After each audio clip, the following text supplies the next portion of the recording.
بسم الله والصلاة والسلام على رسول الله صلى الله عليه وسلم.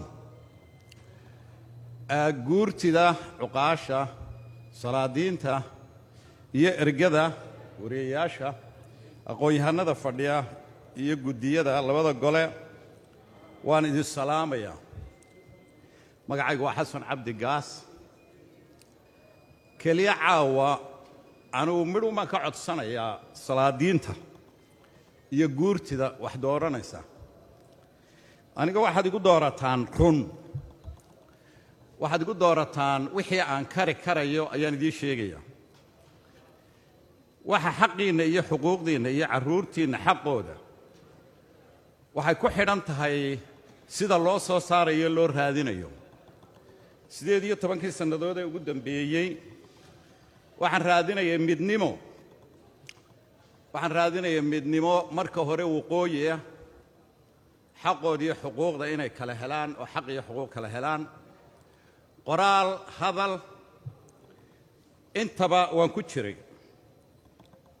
waxaan jecelahay kursigan aan ku socday ee tog dheer waxaan u imi kelmadda odhanaysa reer waqooyi way soo shaqo tageen, reer waqooyi midnimo uma iman iyo Soomaali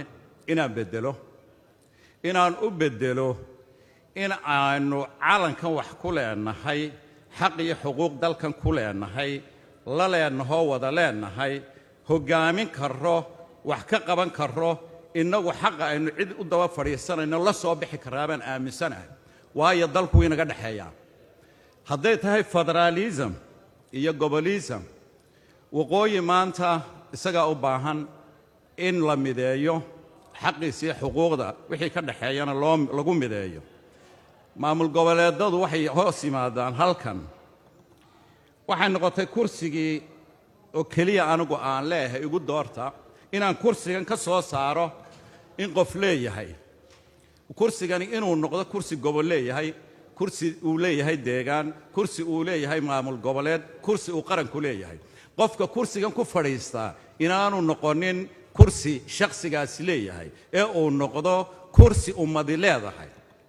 waxaan idiin ballan qaadayaa haddii ay odayaal tahay iyo carruurtiinnaba in aan kursigan ummadda ay tuso inuu ka dhaxeeyo, in uu debadda uga soo saaro ka guryaha kaga dhuumanaya.